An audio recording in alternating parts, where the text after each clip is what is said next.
밖에서 못 들래. 엄마 달 보고 소원 빌어. 이 소원은 승진, 나는 로또. 어휴, 로봇 될 거야? 할머니는요? 나는 니들 건강이지. 자, 금서방, 감사합니다. 로봇. 감사합니다. 그리고 막내딸. 모두에게 달달한 고전에 카타르니까 그게 참 안 되네요. 네, 어느 추석과 설날을 맞이한 제약회사가 하는 그 광고에서 좀 땄는데요. 100이면 100, 1000이면 1000, 부모님의 마음은 다 한결같으신 것 같아요. 온전히 오로지 자식들을 위한, 자식 잘 되기만을 위한, 건강하기만을 위한 그런 부모님의 마음, 할아버지 할머니의 마음 동일한 것 같습니다. 그와 같이 우리 하나님 아버지의 마음 또한 그렇습니다. 우리 하나님 아버지의 마음을 잘 대변한 그런 성경 구절이 있습니다. 디모데전서 2장 4절 말씀이죠. 우리 같이 한번 읽어볼까요? 시작.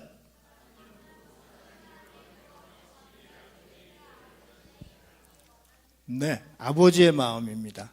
모든 사람이 구원을 받기를 원하십니다. 또한 모든 사람들이 진리를 아는 데 이르시기를 원하십니다. 할렐루야.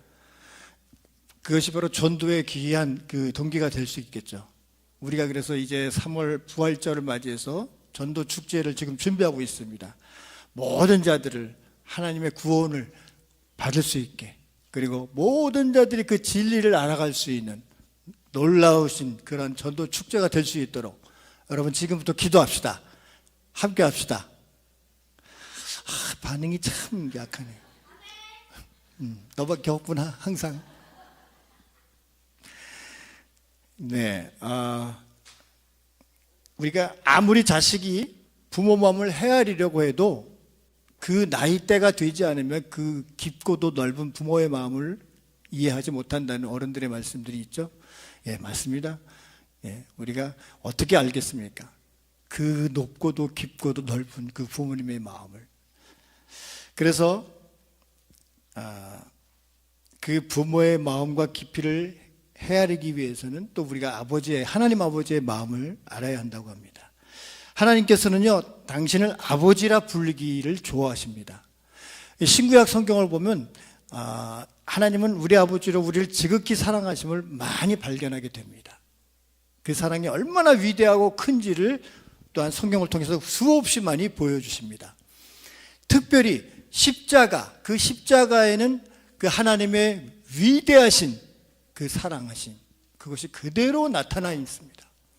얼마나 우리를 사랑하시면, 얼마나 여러분을 사랑하시면 그 아들 독생자 예수 그리스도를 처참히 죽을 것께 내버려 두겠습니까? 저 십자가에 못 박히도록 그 아들을 죽이셨겠습니까? 참으로 위대한 마음으로 위대한 아버지 하나님의 마음이시죠. 가시곡이라는 조창인 씨의 장편 소설 여러분 읽어보신 분 계실 거예요. 대충 말씀을 드리면 10살 된 아들이 있었는데 이 아버지가 그 아들을 살리기 위해서, 백혈병에 걸린 아들을 살리기 위해서 아버지가 내가 이 아들을 살리겠다, 가난하고 돈이 없으니까 병원에 가서 내 장기를 팔아야겠다. 그래서 병원에 가서 장기를 팔기 위해서는 검사를 합니다. 검사를 했더니 본인이 간암에 걸린 사실을 알게 된 거예요.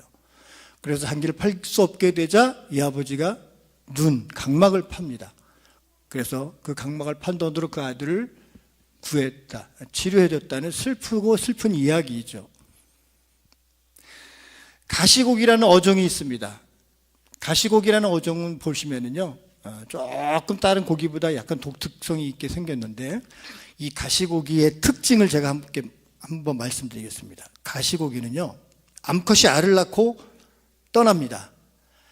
알을 낳았으면 계속 케어를 해야 되고 돌봐줘야 되는데 알을 낳고 떠나버려요. 그럼 누가 알을 돌봅니까? 수컷, 아빠가 돌보게 돼요. 아빠가 이 알을 15일 동안 품습니다. 아무것도 먹지 않고 알을 지킵니다. 다른 어종으로부터의 공격을 받았음에도 불구하고 자기의 모든 피부가 벗겨지는 그런 투쟁을 겪고서라도 이 알들을 지킨다고 합니다. 그래서 마지막 새끼가 부화돼서 떠날 때까지 이 알들을 지키고 새끼들을 지킨다고 합니다. 그래서 결국은 그 아버지가 죽게 되는 거예요. 그런데 그냥 죽는 것이 아니라 자기의 몸을 그 새끼들에게 먹이로 준다는 아주 독특한 그런 부성의 이야기를 우리가 들을 수가 있습니다. 참으로 위대한 부성이에요. 이 세상에는요, 위대한 부성의 그런 이야기들이 참 많습니다. 그런데 하나님 아버지의 사랑에 비길 만한 것은 없습니다. 하나님 아버지의 마음을 어떤 사람이 알 수 있을까? 여러분들이 하나님께서 사랑하는 그 아들과 딸이라면요, 여러분의 마음을 가장 잘 이해하고 계시는 분이 하나님 아버지라는 사실만큼은 잊지 마시기 바랍니다. 여러분이 외로울 때, 한없이 울고 싶을 때 가끔씩은 한번 하늘을 쳐다보시면서 아버지라고 부르시면요, 그렇게 목 놓아 우시면은요, 우리 하나님께서 여러분들을 위로해 주실 걸 믿습니다. 눈물을 닦으실 것입니다.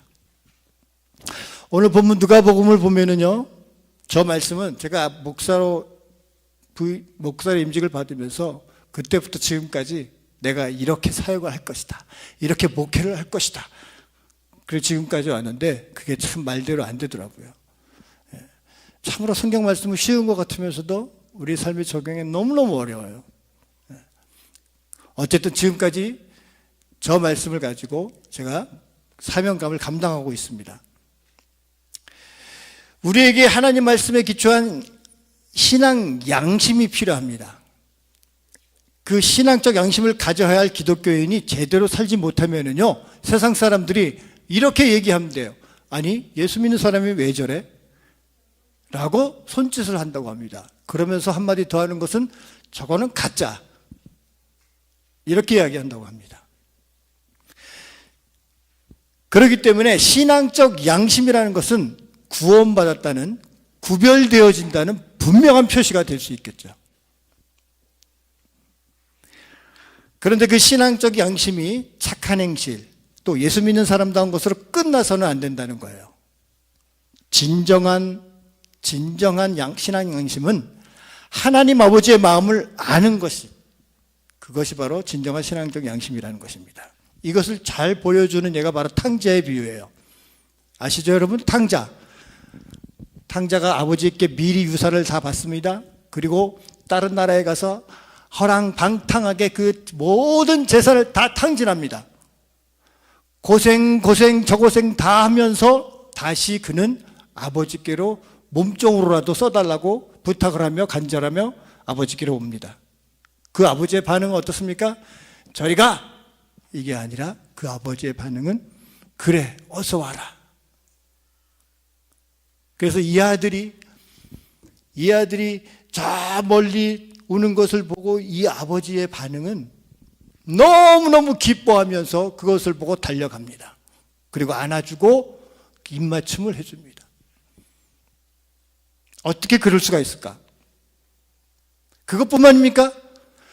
살찐 소를 잡아서 잔치를 벌입니다. 동네 사람들 오십시오, 제 작은 아들이 돌아왔습니다.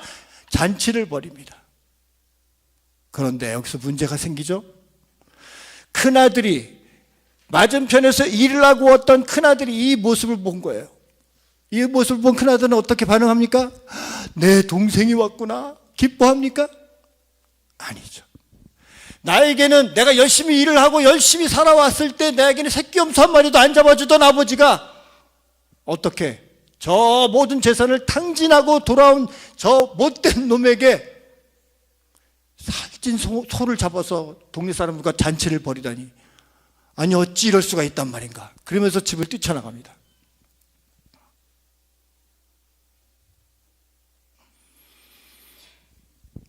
여러분, 그 형의 모습을 통해서 우리는 신앙생활을 하면 우리 자신들과 비춰볼 수가 있는 거예요.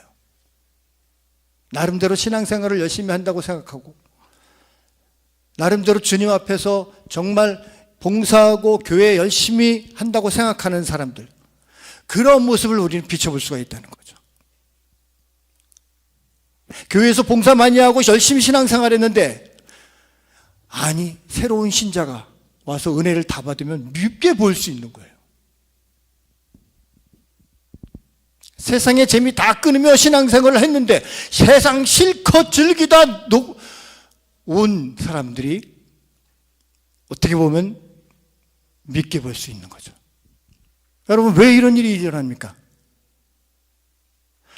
그것은 바로 하나님 아버지의 마음을 잘 이해하지 못하기 때문인 것입니다. 하나님의 아버지의 마음을 아는 사람은 어떤 사람입니까? 오늘 말씀에 잘 나와 있죠. 양 100마리가 있는데 그중 하나를 잃었어요. 99마리가 있다고 여유를 부리지 않습니다. 왜? 그 한 마리가 주인의 생명과 같은 거예요. 너무 귀한 거예요. 그 가치를 본 거예요. 양 한 마리를 잃은 사람은 99마리를 들여두고 이런 것들을 찾기까지 너무 열심히 찾아서 헤매서 찾아서 그 양을 어깨에 메고 돌아와서 이웃들을 불러서 잔치를 벌입니다. 양 한 마리 비용과 잔치를 벌인 비용은요, 비교할 수가 없는 거예요. 왜 그렇습니까? 찾은 기쁨이 너무 크기 때문에, 너무 감사하기 때문에.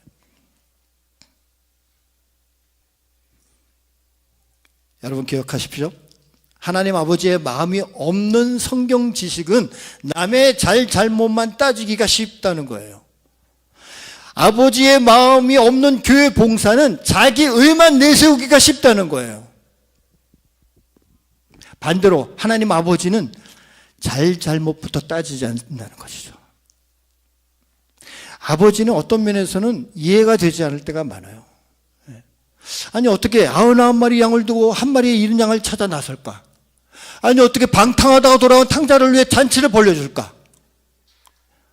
죄 없는 예수님을 십자가에 못 박아 내어주신, 도무지 세상에서는 이해가 되지 않는 그런 모습, 이것이 바로 하나님 아버지의 마음인 거죠.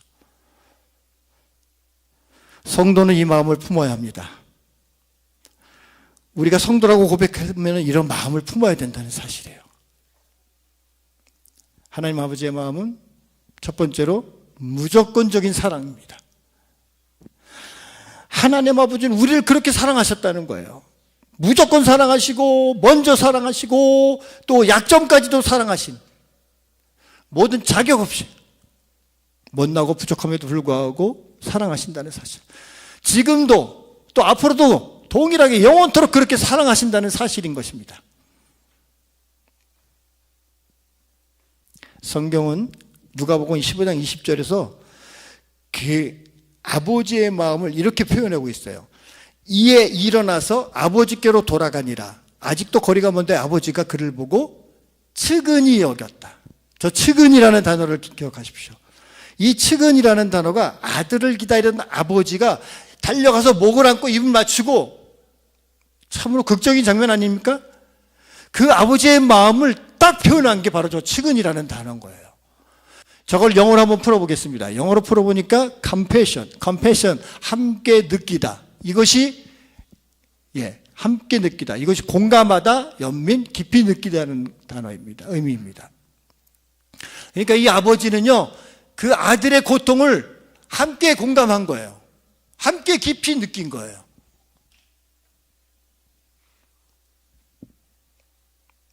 하나님 아버지는 나의 마음을 하나님의 아픔으로 느끼신다는 사실입니다. 나의 실패를 하나님의 실패로 여기시는 것입니다. 그런 까닭에 하나님께서는 그냥 우리를 두지 않으신다는 거죠. 우리를 어떻게 저렇게 측은히 여기셔서 그 죄를 해결해 주시려고 우리를 위해서 독생자 예수님을 보내주셨다는 사실입니다. 여전히 죄에 허덕이고 있는 우리를 위해서 하나님 아버지는 독생자 예수 그리스도를 보내셨고 십자가 위에 화목제물로 못 박으셨습니다. 우리는 그런 사랑을 받은 존재인들입니다. 너무너무 귀한 존재들인 거예요. 그렇게 가치가 큰 거예요, 여러분들은. 여러분, 우리 모두 하나님 아버지의 마음을 품고 서로를 사랑합시다. 용서합시다. 이해합시다. 이 마음이 바로 더 큰 것을 사랑하고 품는 마음이에요. 하늘의 것을 사랑하고 품는 마음이 될 수 있는 거예요. 하나님은 우리를 과거에도 사랑하셨고 현재 가운데도 사랑하시고 미래에도 사랑하실 줄을 믿습니다. 두 번째로 하나님 아버지의 마음은 바로 모든 것을 알고 계시는 분이세요. 하나님은 전지하시다라는 말씀이 있죠. 전지하시다. 모든 것들을 속속히 꿰뚫고 계신 거예요. 지금도 여러분들이 어디서 무엇을 하든 그 거리가 어떻게 되든 상관없이 하나님께서는 여러분들을 다 꿰뚫고 계신다는 사실이에요. 모든 가능한 일과 실제적인 일과 과거, 현재와 미래 모든 사건과 피조물들을 알고 계십니다. 천국과 세상과 지옥에 있는 모든 존재의 삶을 속속들이 알고 계십니다. 시편 139편 2절에서 4절 말씀, 이 말씀이 하나님 아버지의 그 전지하심을 나타내고 있어요. 주께서 나의 안고 일어섬을 아시며 멀리서도 나의 생각을 통촉하시오며 나의 길과 눕는 것을 감찰하시며 나의 모든 행위를 익히 하시오니 여호와여 내 혀의 말을 알지 못하시는 것이 하나도 없으시니이다. 성경의 하나님은요 얼마나 놀랍고 그지없는지 모르겠어요. 경탄할 수밖에 없는 거예요. 그렇기 때문에 우리는 경배할 수밖에 없는 거예요. 내 무릎을 꿇을 수밖에 없는 거예요. 그게 바로 월십, 찬양과 경배라는 거죠. 우리는 하나님의 하나님 되심을 깊이 묵상하고 알아야 합니다. 그리고 아버지 안에서 그분을 찬양하며 경배하며 살아야 합니다. 왜 그렇습니까? 전지전능하신 하나님이시기 때문에 찬양하시기 바랍니다. 마지막으로 세 번째, 하나님의 마음은요 더 큰 것을 주신다. 이것은 따라 하셔야 돼요. 더 큰 것을 주신다. 놀라우신 하나님의 사랑의 약속의 법칙입니다. 먼저 그 나라와 그 일을 구하라. 그리하면 이 모든 것을 너희에게 더하여 주시리라. 놀라운 하나님 약속의 법칙이에요. 땅의 것을 구하지 말고 하늘의 것을 구하라. 그러면은 더 큰 것을 주신다. 예수님은 하나님 아버지에 대해서 가장 잘 아시는 분이죠. 예수님께서 하나님 아버지를 소개하실 때 꼭 하시는 말씀이 있습니다. 바로 하물며라는 단어예요. 마태복음 6장 30절 31절을 보니까 천지를 돌보시는 하나님이 하물며 사람을 돌보지 않겠냐, 이 말씀이에요. 마태복음이.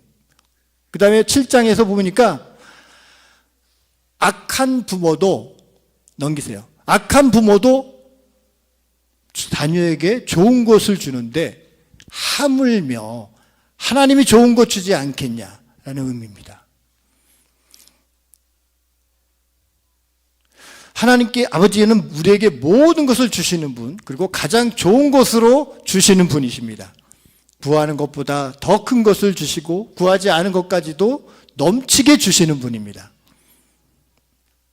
성경은 이렇게 말씀합니다. 에베소 3장 20절에 우리 가운데서 역사하시는 능력대로 우리의 온갖 구하는 것이나 생각하는 것에 더 넘치도록 능히 하실 이에게. 이것이 바로 하나님 약속의 법칙인 거예요. 그렇습니다. 우리는 하늘의 것, 하나님의 것을 구하는 자들이 되셔야 합니다. 그럼 하나님이 더 큰 것으로 우리와 함께 하신다는 그런 팩트, 그 사실을 여러분 기억하시기 바랍니다. 우리는 하나님 아버지와 동행해야 합니다. 함께 해야 합니다. 하나님 아버지를 철저하게 의지하고 기쁘시게 해드려야 합니다. 그것이 바로 건강한 신앙입니다. 행복의 지름길입니다.